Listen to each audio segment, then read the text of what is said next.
सभी साथियों को नमस्कार। आप सभी का हमारे YouTube चैनल इडू ज्ञान अकादमी में बहुत बहुत स्वागत है।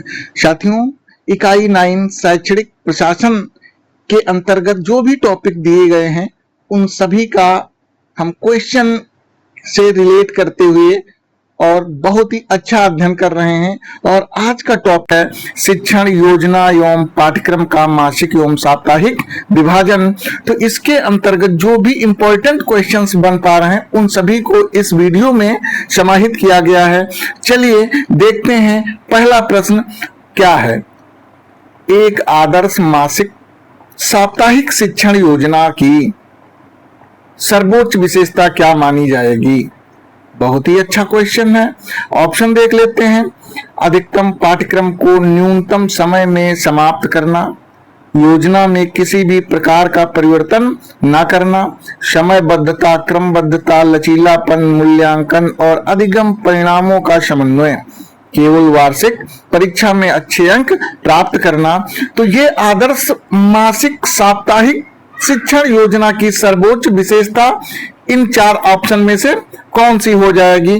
तो इसका राइट आंसर हो जाएगा सी, समयबद्धता, क्रमबद्धता, लचीलापन, मूल्यांकन और अधिगम परिणामों का समन्वय। सी ऑप्शन इसका राइट हो जाएगा, क्योंकि उत्कृष्ट शिक्षण योजना केवल पाठ्यक्रम समाप्त करने का साधन नहीं होता है, बल्कि उद्देश्य, ऐसे लिख सकते हो, उद्देश्य, और फिर उद्देश्य के बाद शिक्षण कराया जाता है, उद्देश्य के बाद में फिर शिक्षण व्यवस्था की जाती है और शिक्षण के बाद में फिर अभ्यास कराया जाता है और अभ्यास के बाद फिर मूल्यांकन होता है और मूल्यांकन के बाद प्रतिक्रिया जाहिर की जाती है।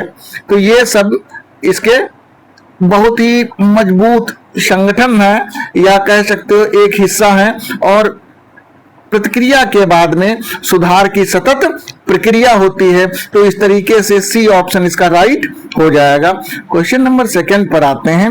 जो जो आप आगे बढ़ते जाएंगे उतने ही अच्छे क्वेश्चंस आपको देखने को मिलेंगे। निम्न में से कौन सा कथन सबसे अधिक उपयुक्त है? पहला कथन कौन सा है? मासिक योजना को साप्ताहिक योजना में विभाजित किया जाना चाहिए। और दूसरा कथन है साप्ताहिक योजना को विद्यार्थियों की वास्तविक प्रगति के आधार पर संशोधित किया जा सकता है। अब देखिए ऑप्शन देख लेते हैं। केवल फर्स्ट सही है, मासिक योजना को साप्ताहिक योजना में विभाजित किया जाना चाहिए, बिल्कुल किया जाना चाहिए, तो फर्स्ट सही है।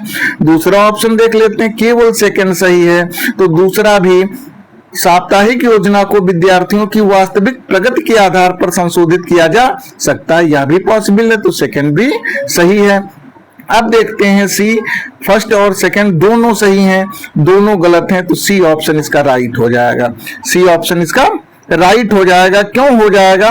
क्योंकि जो मासिक योजना व्यापक ढांचा देती है और साप्ताहिक योजना उसके क्रियान्वयन का लचीला स्तर उपलब्ध कराती है या लचीला स्तर होती है, इसलिए दोनों ऑप्शन अर्थात फर्स्ट और सेकंड सही हैं। C option is correct of this question.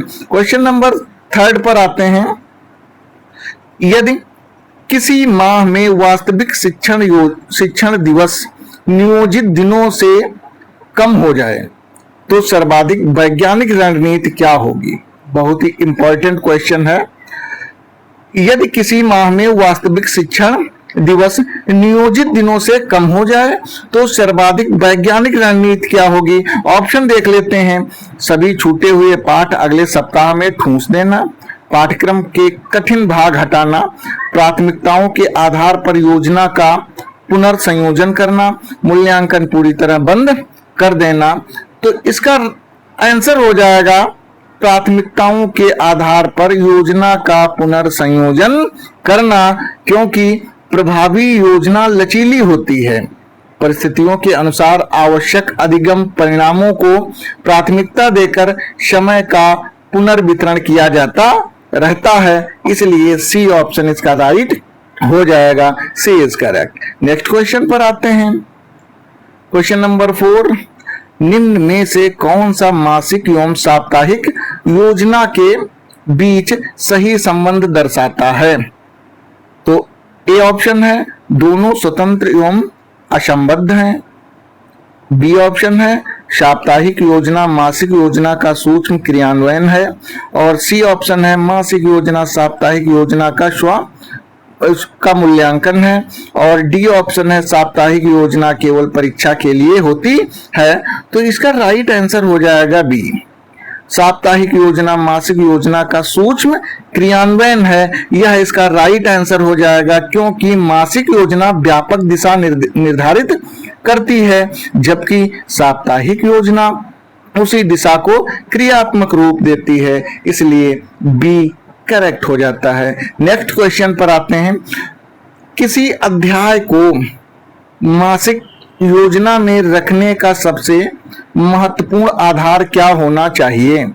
अध्याय की पुस्तक में स्थित, बी है शिक्षक की व्यक्तिगत पसंद, और सी है अधिगम उद्देश्यों विषय वस्तु की प्रकृति और उपलब्ध समय का समन्वय, विद्यार्थियों को मिलने वाला गृह कार्य। तो फिफ्थ का राइट आंसर हो जाएगा सी, अधिगम उद्देश्यों विषय वस्तु की प्रकृति और उपलब्ध समय का समन्वय।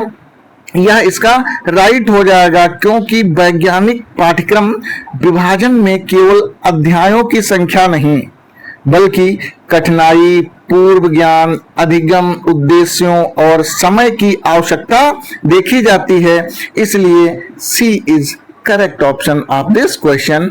साथियों, प्रश्नों का स्तर आप लोगों को कैसा लगा कमेंट करके अवश्य बताइएगा, और लाइक जरूर कर दिया करिए, क्योंकि बड़ी मेहनत करके आप लोगों को ये क्वेश्चंस मैं प्रोवाइड कराता हूं, और लाइक करने से आपका कोई नुकसान नहीं हो जाता है। चलिए देखते हैं क्वेश्चन नंबर 6। यदि किसी इकाई के लिए पूर्व ज्ञान अत्यंत आवश्यक है तो साप्ताहिक योजना में क्या किया जाना चाहिए?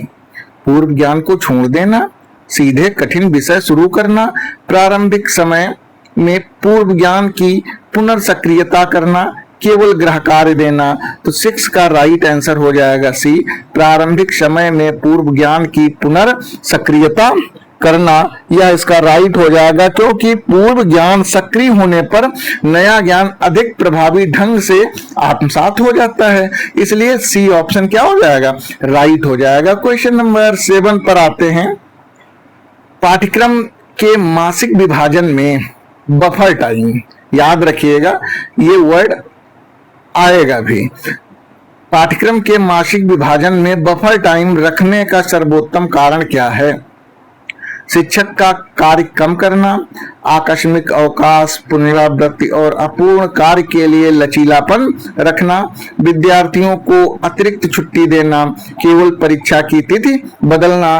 तो इसका राइट आंसर हो जाएगा बी, आकस्मिक अवकाश, पुनरावृत्ति और अपूर्ण कार्य के लिए लचीलापन रखना। यह इसका राइट आंसर हो जाएगा, क्योंकि अप्रत्याशित परिस्थितियां योजना को प्रभावित कर सकती हैं। बफर समय योजना को व्यवहार्य और लचीला बनाता है।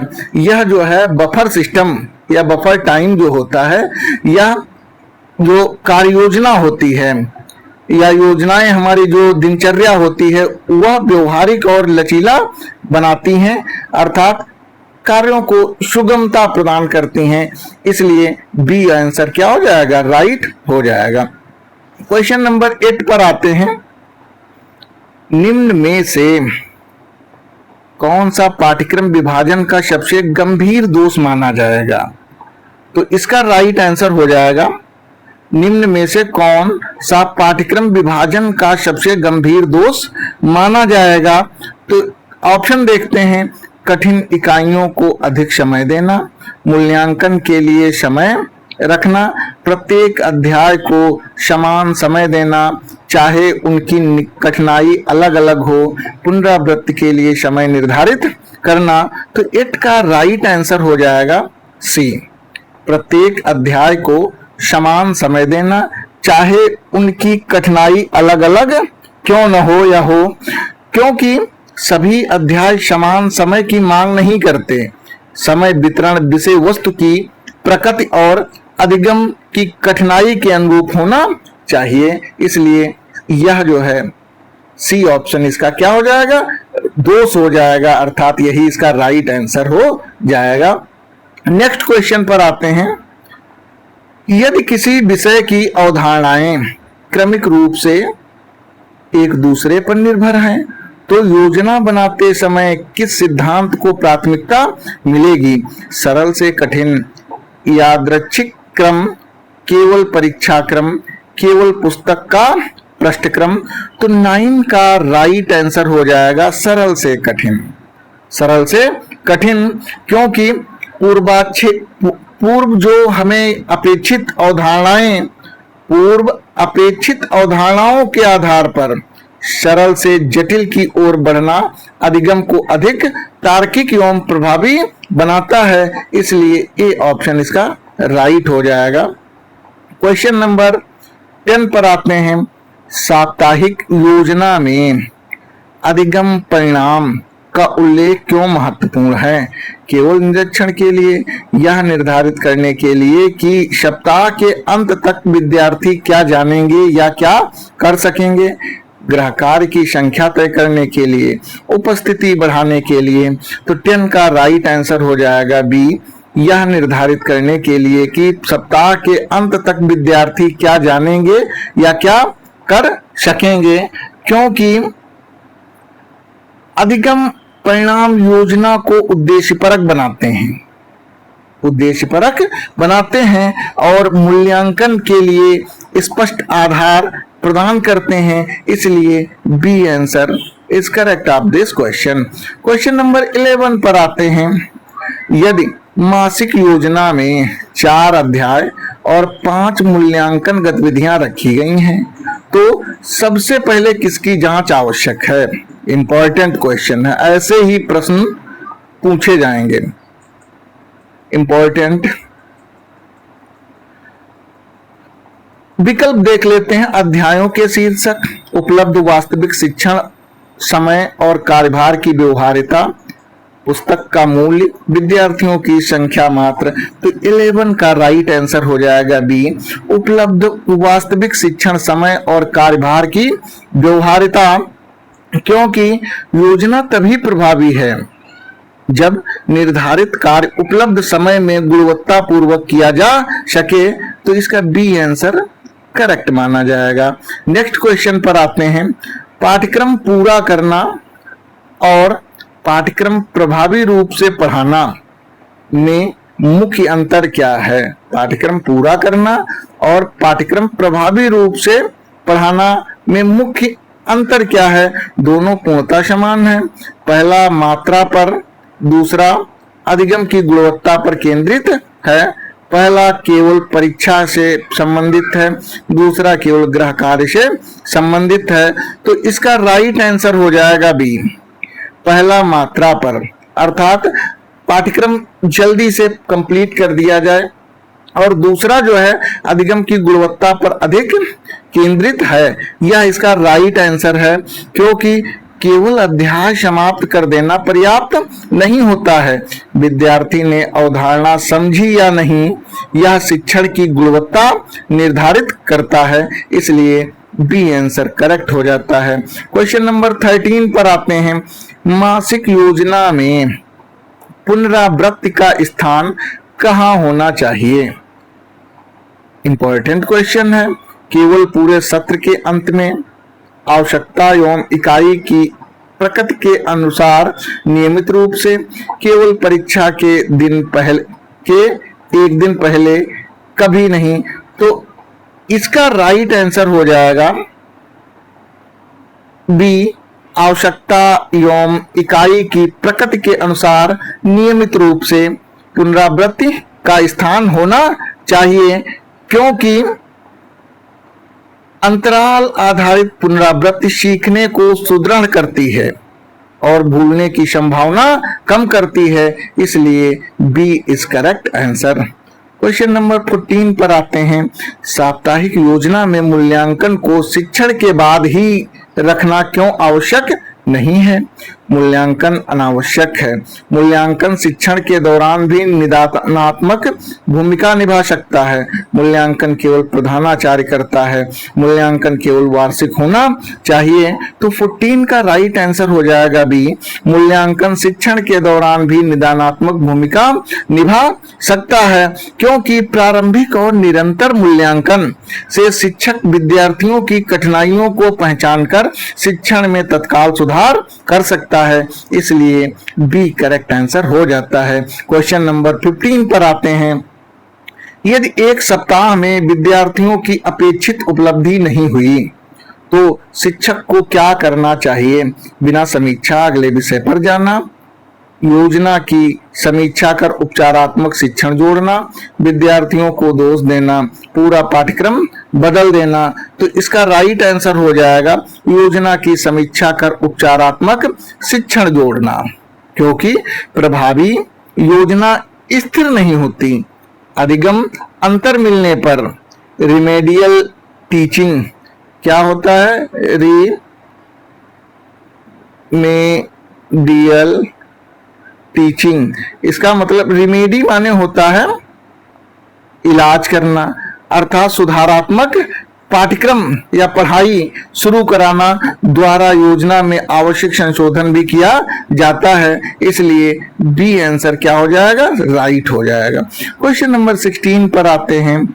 पाठ्यक्रम के मासिक विभाजन में समय को केवल पीरियडों की संख्या के रूप में देखना क्यों अपर्याप्त है? क्योंकि सभी शिक्षक समान नहीं होते, क्योंकि वास्तविक अधिगम समय पर अवकाश, गतिविधियां, मूल्यांकन और अन्य विद्यालयी कार्य से प्रभाव डालते हैं, क्योंकि पीरियड का कोई महत्व नहीं, क्योंकि पाठ्यक्रम समय से संबंधित नहीं है। तो 16 का राइट आंसर हो जाएगा बी, क्योंकि वास्तविक अधिगम समय पर अवकाश, गतिविधियां, मूल्यांकन और अन्य विद्यालयी कार्य भी प्रभाव डालते हैं।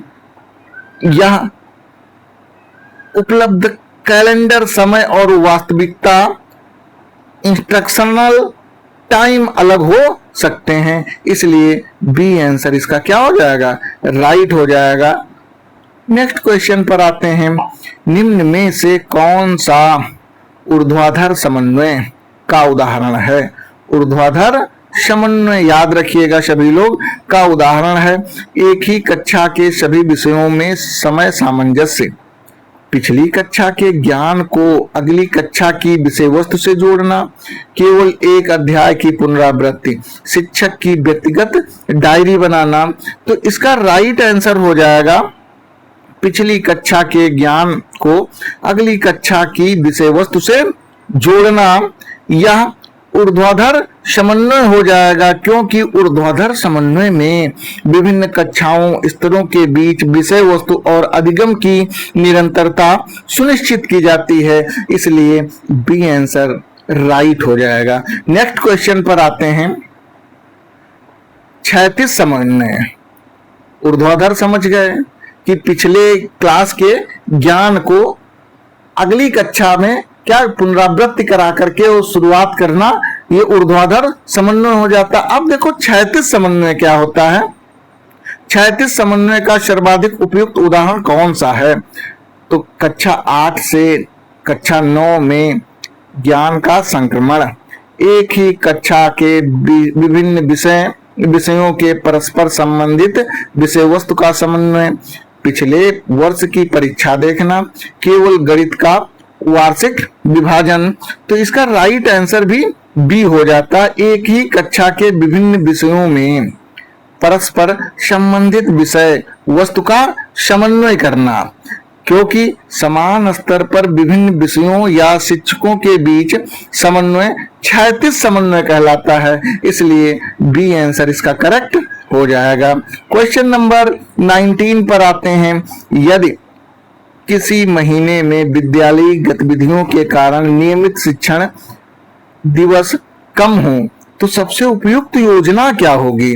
तो ऑप्शन देखते हैं। पाठ्यक्रम का यांत्रिक समान विभाजन, वास्तविक शिक्षण दिवसों के अनुसार पुनः समय वितरण, कठिन अध्याय हटाना, मूल्यांकन हटाना। तो 19 का राइट आंसर हो जाएगा वास्तविक शिक्षण दिवसों के अनुसार पुनः समय वितरण, क्योंकि पाठ्यक्रम विभाजन वास्तविकता पर आधारित होना चाहिए, ना कि केवल कैलेंडर की तारीखों पर, इसलिए बी आंसर राइट हो जाता है। क्वेश्चन नंबर 20 पर आते हैं। साप्ताहिक योजना में शिक्षण विधि का चयन मुख्यतः किससे निर्धारित होना चाहिए? शिक्षक की सुविधा, विषय वस्तु, अधिगम उद्देश्य और विद्यार्थियों की आवश्यकताओं से, केवल पाठ्य पुस्तकों से, केवल निरीक्षक की पसंद से। तो 20 का राइट आंसर हो जाएगा बी, विषय वस्तु, अधिगम उद्देश्य और विद्यार्थियों की आवश्यकताओं से, क्योंकि एक ही विधि सभी विषयों और उद्देश्यों के लिए समान रूप से प्रभावी नहीं होती है, इसलिए शिक्षण विधि का चयन मुख्यतः निर्धारित अलग अलग तरीकों से होना चाहिए। B answer is correct of this question. Next question पे आते हैं 21।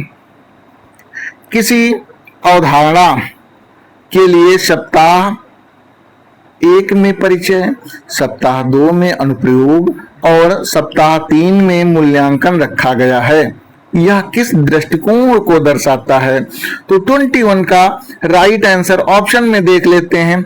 असंबद्ध योजना, क्रमिक एवं सर्पिल अधिगम दृष्टिकोण, आकस्मिक योजना, केवल परीक्षा उन्मुख योजना। तो 21 का राइट आंसर हो जाएगा बी, क्रमिक एवं सर्पिल अधिगम दृष्टिकोण, क्योंकि अवधारणा को क्रमशः विकसित, लागू और जांचा जाना सीखने की निरंतरता को दर्शाता है, इसलिए बी आंसर करेक्ट हो जाता है। क्वेश्चन नंबर 22 पर आते हैं। मासिक योजना में पुनर्बलन का सर्वोत्तम अर्थ क्या है?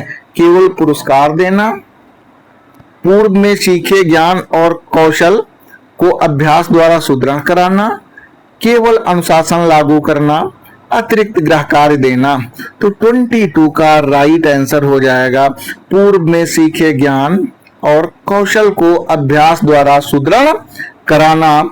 क्यों सुदृढ़ करना या कराना?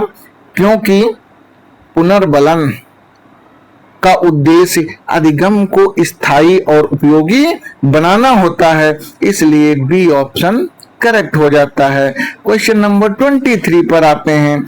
यदि किसी सप्ताह में अपेक्षा से अधिक समय बच जाए तो सबसे शैक्षिक उपयोग क्या होगा? इंपॉर्टेंट क्वेश्चन है। समय खाली छोड़ देना, अनावश्यक नया पाठ शुरू करना, पुनरावृत्ति समृद्धिकरण या उपचारात्मक गतिविधियां करना, परीक्षा समाप्त घोषित करना। 23 का राइट आंसर हो जाएगा पुनरावृत्ति समृद्धिकरण या उपचारात्मक गतिविधियां करना। सी आंसर इसका करेक्ट हो जाएगा, क्योंकि अतिरिक्त समय का सदुपयोग इनरिचमेंट, रिवीजन या रिमीडियल एक्टिविटीज में किया जाता है, तो इसलिए सी आंसर इसका करेक्ट हो जाता है। क्वेश्चन नंबर 24 पर आते हैं। निम्न में से कौन सा योजना का व्यवहार्यता का निम्न में से कौन सा योजना की व्यवहार्यता का सर्वोत्तम संकेतक है? योजना देखने में बहुत विस्तृत हो, योजना में अधिकतम अध्याय हो, उपलब्ध संसाधनों एवं समय के भीतर निर्धारित अधिगम परिणाम प्राप्त किए जा सकें, योजना में अधिक रंग हो। तो 24 का राइट आंसर हो जाएगा उपलब्ध संसाधनों एवं समय के भीतर निर्धारित अधिगम परिणाम प्राप्त किए जा सकें।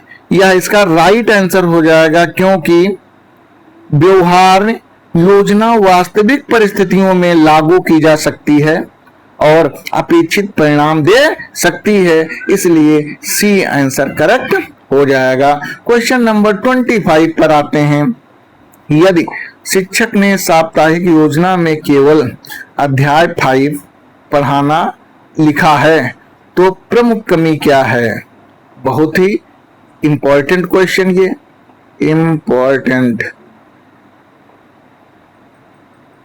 इंपॉर्टेंट है क्योंकि देखिए क्वेश्चन का स्तर भी बहुत ही अच्छा है। ऐसे ही आने के क्वेश्चंस प्रबल आसार दिखाई देते हैं। यदि शिक्षक ने साप्ताहिक योजना में केवल अध्याय 5 पढ़ाना लिखा है तो प्रमुख कमी क्या है? अध्याय संख्या गलत है, अधिगम, उद्देश्य, गतिविधि और मूल्यांकन स्पष्ट नहीं है, सप्ताह छोटा है, अध्याय का नाम पर्याप्त नहीं है। तो 25 का राइट आंसर हो जाएगा बी, अधिगम, उद्देश्य, गतिविधि और मूल्यांकन स्पष्ट नहीं है, क्योंकि अच्छी साप्ताहिक योजना केवल विषय वस्तु नहीं बताती बल्कि उद्देश्य, विधि, गतिविधि और मूल्यांकन को भी स्पष्ट करती है। इसलिए बी आंसर इसका करेक्ट हो जाएगा। क्वेश्चन नंबर 26 पर आते हैं। मासिक योजना और साप्ताहिक योजना में प्रतिक्रिया चक्र का क्या महत्व है? योजना को स्थायी बनाना, मूल्यांकन से प्राप्त जानकारी के आधार पर अगली योजना में सुधार करना, केवल अंक दर्ज करना, शिक्षण का कार्य बढ़ाना। तो 26 का राइट आंसर हो जाएगा बी, मूल्यांकन से प्राप्त जानकारी के आधार पर अगली योजना में सुधार करना, अगली योजना में सुधार करना, यह इसका राइट आंसर हो जाएगा। क्योंकि योजना बनती है, योजना के बाद क्या बनेगा? शिक्षण होगा, योजना के बाद फिर शिक्षण होता है, शिक्षण के बाद फिर मूल्यांकन होता है और मूल्यांकन के बाद में प्रतिक्रिया जाहिर की जाती है। क्या? प्रतिक्रिया जाहिर की जाती है और प्रतिक्रिया के बाद में फिर संशोधन किया जाता, सतत सुधार चक्र बना दिया जाता है कि किस तरीके से बच्चों को अच्छे से अधिगम की पुनरावृत्ति की जा सकती है। इसलिए इसका क्या हो जाएगा? राइट आंसर, मूल्यांकन से प्राप्त जानकारी के आधार पर अगली योजना में सुधार करना, राइट हो जाएगा। B is correct. Question number 27 पर आते हैं। किसी पाठ को एक सप्ताह में पढ़ाने की योजना बनाते समय सबसे कम उपयुक्त आधार कौन सा है? पाठ की कठिनाई, विद्यार्थियों का पूर्व ज्ञान, उपलब्ध पीरियड, केवल पाठ पुस्तक में पाठ के पृष्ठों की संख्या। तो 27 का राइट आंसर हो जाएगा डी, केवल पाठ पुस्तक में पाठ के पृष्ठों की संख्या। यह सप्ताह में पढ़ाने की योजना बनाते समय सबसे कम उपयुक्त आधार कौन सा हो जाएगा? तो ये जो है दोष हो जाएगा, ये कोई उपयुक्त आधार ही नहीं है। इसलिए डी आंसर इसका क्या हो जाएगा? राइट हो जाएगा। पृष्ठों की संख्या हमेशा शिक्षण समय की वास्तविक आवश्यकता नहीं बताती है, इसलिए डी आंसर गलत है, अर्थात यहाँ पे क्वेश्चन का आंसर तो सही है। क्वेश्चन नंबर 28 पर आते हैं। यदि किसी इकाई के अंतिम भाग पर अधिक अंक निर्धारित हैं तो क्या केवल उसी भाग को अधिक समय देना उचित होगा? हमेशा कभी नहीं। केवल अंक भार के आधार पर नहीं, अधिगम, कठिनाई, उद्देश्य और पूर्व अपेक्षाओं को भी देखना चाहिए, केवल प्रधानाचार्य के आदेश पर। तो 28 का राइट आंसर हो जाएगा सी, केवल अंक भार के आधार पर नहीं, अधिगम, कठिनाई, उद्देश्य और पूर्व अपेक्षाओं को भी देखना चाहिए। क्योंकि परीक्षा अंक भार महत्वपूर्ण है, लेकिन वैज्ञानिक योजना बहुआयामी आधार पर समय निर्धारित करती है, इसलिए सी आंसर इसका करेक्ट हो जाएगा। नेक्स्ट क्वेश्चन पर आते हैं। साप्ताहिक शिक्षण योजना मासिक योजना की तुलना में मुख्यतः किस कार्य को अधिक प्रभावी बनाती है? दीर्घकालीन नीति निर्माण, दैनिक शिक्षण गतिविधियों का सूक्ष्म नियोजन, विद्यालय की वित्तीय व्यवस्था, शिक्षक भर्ती। तो 29 का राइट आंसर हो जाएगा दैनिक शिक्षण गतिविधियों का सूक्ष्म नियोजन, क्योंकि साप्ताहिक योजना मासिक लक्ष्य को छोटे छोटे शिक्षण उद्देश्यों और गतिविधियों में परिवर्तित करती रहती है, इसलिए बी आंसर इसका करेक्ट हो जाएगा। नेक्स्ट क्वेश्चन पर आते हैं। शिक्षण योजना में मासिक विभाजन का सबसे प्रमुख शैक्षिक उद्देश्य क्या है? केवल अध्यापक की उपस्थिति सुनिश्चित करना, पूरे पाठ्यक्रम को समयबद्ध और क्रमबद्ध रूप से पूरा करना, विद्यार्थियों को अधिक गृहकार्य देना, परीक्षा से पहले सभी अध्याय समाप्त करना। तो 30 का राइट आंसर हो जाएगा बी, पूरे पाठ्यक्रम को समयबद्ध और क्रमबद्ध रूप से पूरा करना, क्योंकि मासिक विभाजन का उद्देश्य पाठ्यक्रम को उपलब्ध शिक्षण दिवसों के अनुसार तार्किक क्रम में बांटना है, ताकि शिक्षण, पुनरावृत्ति और मूल्यांकन संतुलित रूप से हो सके। इसलिए बी आंसर क्या हो जाएगा? राइट हो जाएगा। B is correct of this question. इस तरीके से ये 30 क्वेश्चंस आप लोगों के मध्य शिक्षण योजना एवं पाठ्यक्रम का मासिक एवं साप्ताहिक विभाजन के अंतर्गत रखे गए। साथियों, क्लास कैसी लगी अवश्य बताइएगा, और यदि पसंद आई हो तो एक लाइक अवश्य करिएगा। धन्यवाद। मिलते हैं नेक्स्ट क्लास में, तब तक के लिए जय हिंद, जय भारत।